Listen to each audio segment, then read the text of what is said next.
Written on singer Pete Burns' face is over 2 decades of plastic surgery.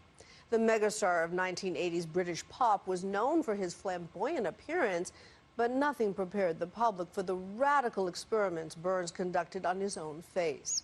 After the first one, a botched nose job, the surgeries and enhancements just kept piling up.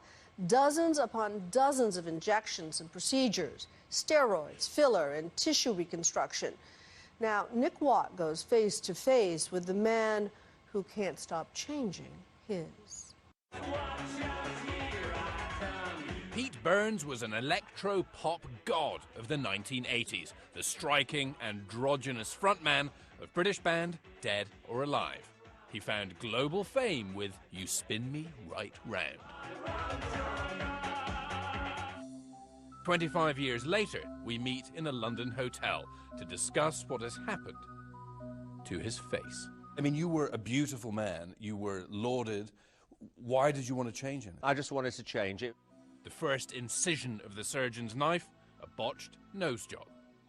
That's where the eye patch came about, because it collapsed on one side. It was done by a backstreet butcher. That didn't put you off? No, because sometimes you're just unlucky, and it was fixed.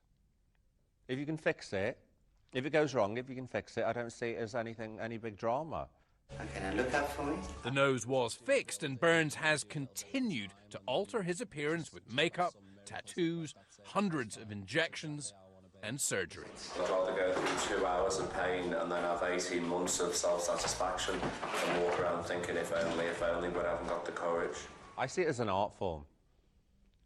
I see myself as my own clay, and I was remodelling it. Do it. I want you to... Because it paralyses your face and you go like Betty Davis after the stroke.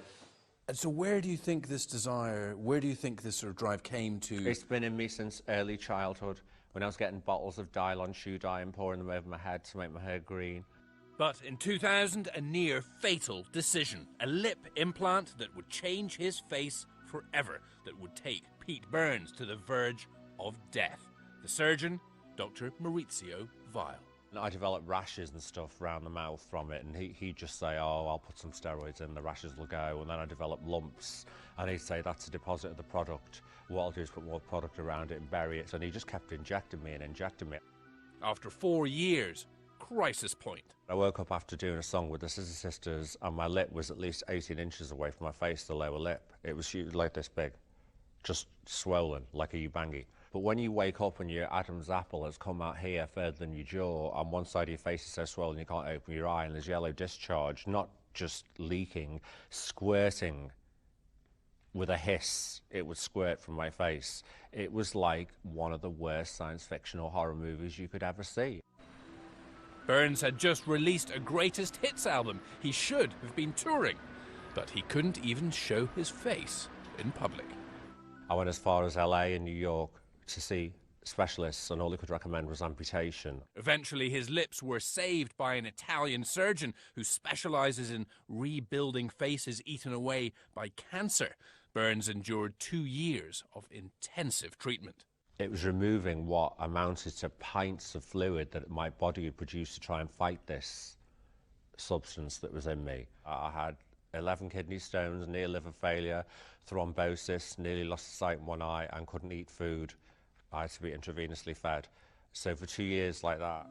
Burns walked away with a $700,000 out-of-court settlement from Dr. Maurizio Weil. I hope he dies. I hate the man's guts. Because despite over 100 operations to put things right, Burns still looks like this. If you walk down the street, people are drawn to look at you. They always have done. I don't even see it. It doesn't register. What are you underneath? I'm not about to tell anybody that, but all I will say is that what you see on the outside is a complete contradiction to something that's on the inside. We're all changing something. You're not sitting here unshaven in your dressing gown or stark naked, and I'm not sitting here untouched by the syringe. Burns admits he will never kick the plastic surgery habit. Because I have a good doctor. He's on speed dial in my phone. I have a good doctor, and he won't try anything that is, because occasionally I get a crazy idea. I'm very clever in what I use now. It's my own tissue that I use, fat, obviously, from my own body. Right. So the body absorbs it and it's safe and you can't reject it. And a lot of it's just age maintenance. And a lot of it is I get bored and I think I've got to change. I've got to do something.